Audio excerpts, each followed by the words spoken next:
Bienvenidas y bienvenidos a esta exploración. Hoy tenemos sobre la mesa una serie de documentos bastante peculiares, con títulos como Formas danzantes, el Valle de las Líneas Vivientes. Y la premisa, la verdad, me tiene muy intrigado. Es la idea de que las formas que dibujamos con el cuerpo, los gestos, pueden cambiar activamente nuestro estado interno. Totalmente.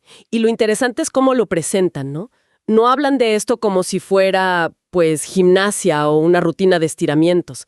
El concepto que usan es el de llaves geométricas vivas o incluso comandos energéticos. Comandos energéticos suena fuerte. Suena fuerte, sí.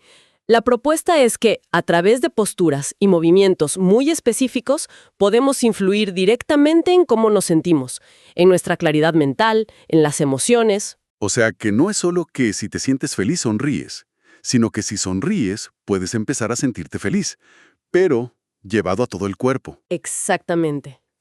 Llevado a todo el cuerpo. Nuestra misión hoy entonces será desglosar este sistema, tratar de entender su lógica interna. Porque, a ver, al principio cuando leí eso de comandos energéticos, mi primera reacción fue de cierto escepticismo. Es una reacción súper natural. Suena un poco a ciencia ficción, Un poco sí. pero veremos que tiene una estructura muy coherente. Empezaremos por lo más básico. Unas líneas simples, una especie de alfabeto corporal, por así decirlo. Y desde ahí veremos cómo se construye un lenguaje cada vez más complejo hasta llegar a figuras tridimensionales como los sólidos platónicos. A ver, para entender bien esto, todo parte de una frase que repite un personaje de los textos, una especie de guía. Lo llaman el abuelito búho. Ajá. Y la frase es muy simple, casi obvia, pero es la piedra angular de todo. Tu cuerpo y tu mente están conectados. Ahí está la clave de todo. Vamos a ver qué tan profunda es esa conexión. Entendido. Entonces el sistema arranca con lo que llama las 8 direcciones fundamentales, que son la base de todo, ¿no? Están organizadas en 4 ejes, 4 pares de opuestos. ¿Cuál es el primero? El primero es el eje vertical. Lo llaman la escalera de la integridad. La escalera de la integridad. Ok. Es el eje que nos conecta, digamos, con el cielo y la tierra. El movimiento hacia arriba, por ejemplo, con los brazos estirados, se asocia con el honor, la aspiración, la dignidad. De hecho, el mantra que proponen para este gesto es vertical soy, con dignidad me presento y encuentro mi momento. Y usan un animal guía, ¿cierto? Una jirafa. Una jirafa, exacto. Claro, tiene todo el sentido. Por el cuello, está constantemente estirándose hacia arriba buscando una perspectiva más alta. Es una metáfora visual muy directa. Muy directa. Y su opuesto, me imagino, es ir hacia abajo. Exacto. El movimiento hacia abajo es la firmeza, el anclaje. La intención es sentir el peso del cuerpo, la conexión con el suelo. El mantra cambia por completo. Raíces profundas, tierra fértil, inamovible soy. Y el guía aquí es un árbol. Un árbol milenario, sí. Pasamos de la aspiración de la jirafa a la estabilidad inamovible del árbol. Me gusta esa dualidad. No es una mejor que la otra. Son complementarias. Ok, ese es el eje vertical. ¿Qué sigue? Sigue el eje horizontal, el puente de la prosperidad. Conecta la izquierda y la derecha. Y aquí la interpretación es temporal. ¿Temporal? ¿Cómo así? Sí, la izquierda se vincula con el pasado, con lo que ya fue. El gesto hacia la izquierda va acompañado del mantra honro lo que fue, aprendo de mi camino. No es quedarse atrapado, es un reconocimiento. Es un reconocimiento exacto. Y la derecha, lógicamente, es el futuro. La visión, hacia dónde vamos. Así es. El mantra es avanzo con confianza hacia lo nuevo. Pero lo fascinante es el punto de equilibrio. El centro. El centro. Cuando extiendes ambos brazos a los lados, como un puente, estás en la línea de la prosperidad. El animal guía que proponen para este balance es una libélula suspendida en el aire. ¡Qué buena imagen! Es perfecta para estar en el presente, consciente del pasado y proyectado al futuro, pero sin inclinarte demasiado a ningún lado. Justo eso. Ya veo el patrón. Cada eje representa una tensión fundamental. Tenemos el eje de la integridad, arriba y abajo. El del tiempo, izquierda y derecha. ¿Cuáles son los otros dos? El tercero es la flecha del tiempo, que es el eje adelante-atrás. Y este se relaciona con la acción. ¿Con la acción? Ok. Se describe como un paso grande, decidido, con el cuerpo inclinado. ¿Como lanzándote? Sí, lanzándote a la acción. El mantra es muy potente. Avanzo con audacia. No hay retorno. Es curioso que lo llamen no hay retorno. Suena muy definitivo. No hay espacio para la duda. Fíjate que lo explican como el momento exacto de la decisión. Como el guepardo que ya empezó a correr. Ya no hay vuelta atrás, es compromiso total. Entiendo. Pero para eso está el opuesto. El movimiento hacia atrás es la línea del estratega. No es una huida, es una pausa deliberada para ganar perspectiva. El mantra lo dice clarísimo. Retrocedo para ver mejor. La sabiduría está en la pausa. Como un zorro que observa desde la distancia antes de actuar. Esa es la analogía que usan. Me encanta. Y el último par, que según el esquema es adentro y afuera, este me suena un poco más abstracto. Lo llaman el portal de la identidad. Es el eje de la contracción y la expansión. El movimiento hacia adentro, de introspección, se describe como un erizo que se enrolla sobre sí mismo. La postura es encogida, abrazándose, Protegiendo el centro. protegiendo el centro. El mantra. Me recojo, me encuentro, soy mi propio centro. Y la expansión, la apertura. Como una flor abriéndose al sol, algo así. Justamente esa es la imagen que usan. Es un movimiento de generosidad, una apertura explosiva. Brazos y piernas se abren, el pecho se expande, y el mantra es, me expando, me ofrezco, conecto con el todo. Es un gesto de entrega total. Espera un momento. Entonces, si ya tenemos este alfabeto de 8 direcciones, la idea es que empecemos a combinarlas, ¿no?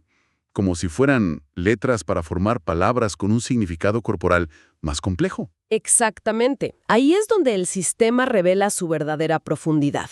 No se trata de hacer movimientos aislados, sino de integrarlos. Por ejemplo, si combinas el eje vertical, el de la integridad, con el horizontal, el del tiempo, Ajá. obtienes lo que los textos llaman la cruz del equilibrio. O sea, literalmente, pararse con los brazos extendidos en cruz. Sí, la postura es esa que todos conocemos, pero la clave, como siempre, es la intención.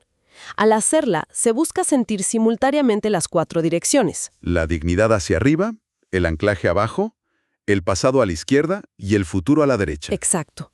El mantra lo resume. 4 direcciones, un centro, equilibrio perfecto. Lo llaman la encrucijada del poder, el punto donde tomas el control de tu posición en el espacio y en el tiempo. Y supongo que a partir de aquí se pueden crear más combinaciones. ¿Qué pasa con las diagonales, por ejemplo? Las diagonales son muy interesantes. Las llaman la chispa cruzada. Piensa en la diagonal que va de abajo a atrás hacia arriba adelante. Combina la reflexión del estratega con la dignidad y la acción del guerrero. Una mezcla potente. Mucho. La llaman la escalera del guerrero. El mantra es chispa que sube, guerrero que avanza. Es el movimiento del impulso, del que ha reflexionado y ahora actúa con un propósito elevado. Entiendo. Y la otra diagonal, la que va de arriba adelante, hacia abajo atrás, sería la opuesta, una especie de aterrizaje. Exacto. Une la firmeza de ir hacia abajo con la reflexión de ir hacia atrás.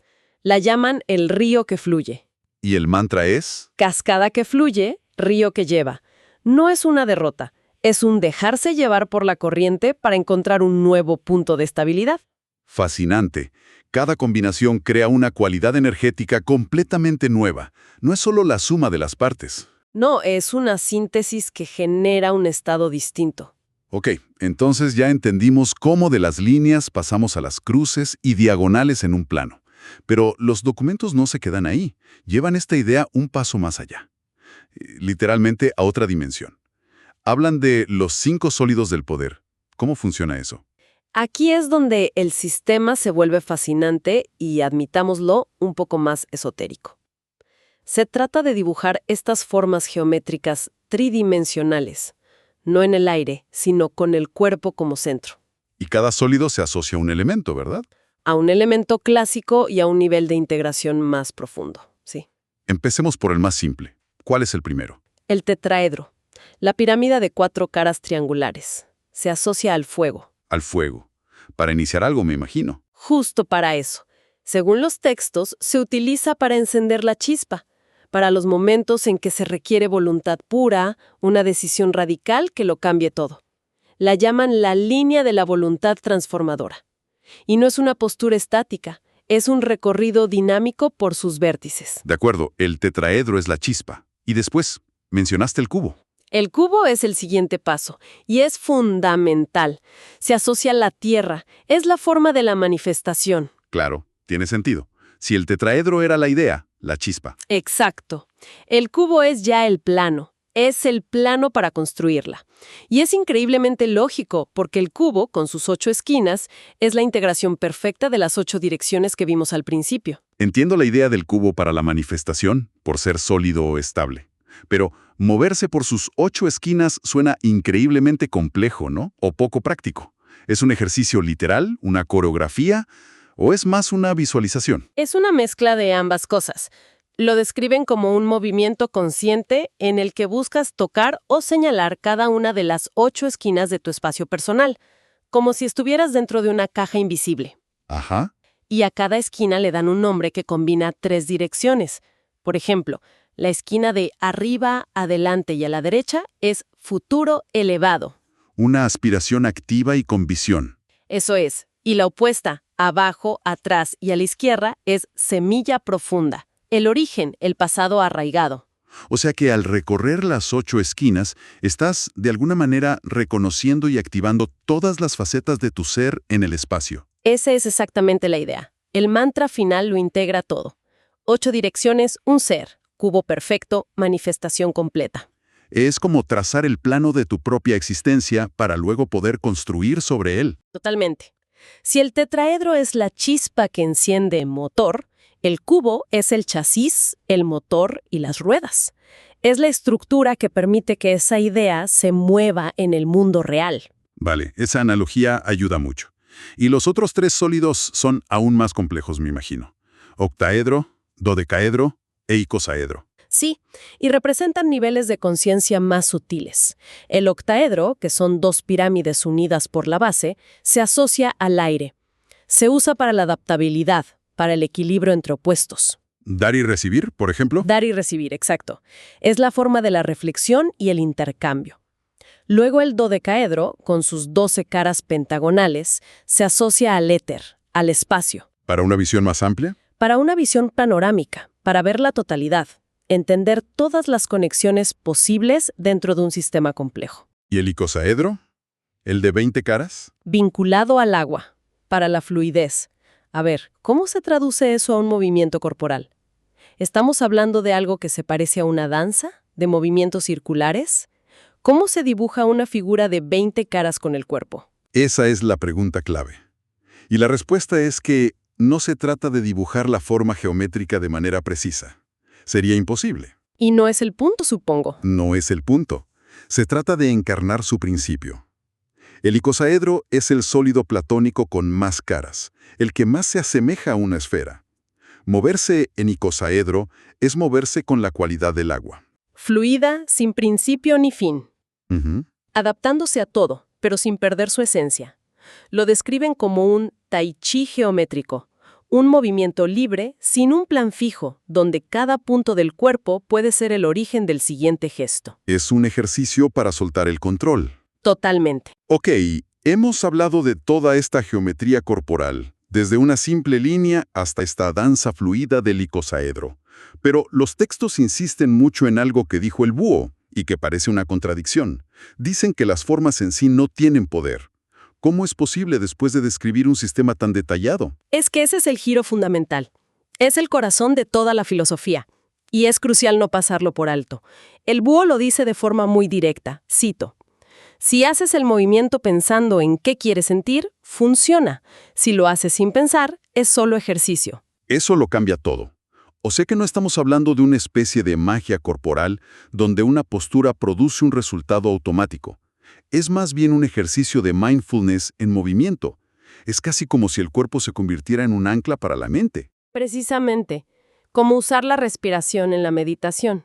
Pero aquí se usa el movimiento. Hay otra frase clave que lo refuerza. Las líneas no tienen poder. Tu atención al dibujarlas es el poder. El poder está en la conciencia. En la conciencia que pones en el acto de crear la forma. Es un diálogo interno que se facilita a través del gesto físico. Esto lo hace mucho más accesible y menos dogmático, ¿no? Entonces, las aplicaciones prácticas que proponen no son recetas mágicas. No, son sugerencias para enfocar la atención. Son como herramientas en una caja. Por ejemplo, ante un estado de indecisión o apatía, sugieren usar la dinámica del tetraedro. Para activar esa chispa de la voluntad. Exacto. O si hay una sensación de caos, de estar sobrepasado, proponen visualizar y moverse en la estrella de 6 puntas, que es la proyección en 2 dimensiones del octaedro. Para encontrar el centro. Y para la manifestación, como ya dijimos, el cubo. Para organizar las ideas y traerlas a tierra. Y para el caso contrario. Para alguien que es demasiado rígido, demasiado controlador. Ahí es donde entra el icosaedro. La sugerencia es practicar ese movimiento fluido, sin plan, para aprender a ser como el agua. Una herramienta para cultivar la flexibilidad.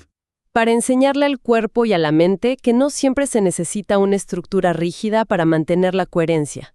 Es, en esencia, una práctica de confianza y de entrega al flujo. Entonces, si lo entiendo bien, todo este viaje, desde una línea vertical hasta el icosaedro, es en realidad un camino para refinar la atención. El cuerpo es el instrumento, el lienzo, pero la obra de arte es el estado interno que se cultiva. Has dado en el clavo. Es un sistema que propone que podemos ser, arquitectos de nuestra propia energía. Y las herramientas son la geometría, la intención y el movimiento. No se trata de aprender posturas extrañas para obtener poderes, sino de prestarle una atención deliberada a la conexión que ya existe de forma natural entre cómo nos movemos, cómo respiramos y cómo nos sentimos, y usarla a nuestro favor. Me parece que todo esto resignifica completamente la idea del lenguaje corporal. No es solo algo que expresa lo que sentimos, sino algo que puede generarlo. Los documentos terminan con una idea para reflexionar. Una última cita del búho que creo que lo resume todo de una manera muy poética. Sí, es una frase que cierra el círculo perfectamente. Dice que no se trata de aprender formas externas que tengamos que imponerle a nuestro cuerpo, sino de reconocer patrones que ya existen dentro de cada persona. Y la frase final. La frase final es, al dibujarlos con tu cuerpo, recuerdas la geometría de tu propio ser. ¿Recuerdas la geometría de tu propio ser? Me deja pensando en que quizá estos patrones, estas formas, no son invenciones, sino arquetipos del movimiento y de la conciencia. Y que al practicarlos, no estamos aprendiendo algo nuevo, sino más bien despertando una sabiduría que el cuerpo ya posee. Una idea, sin duda, para seguir explorando.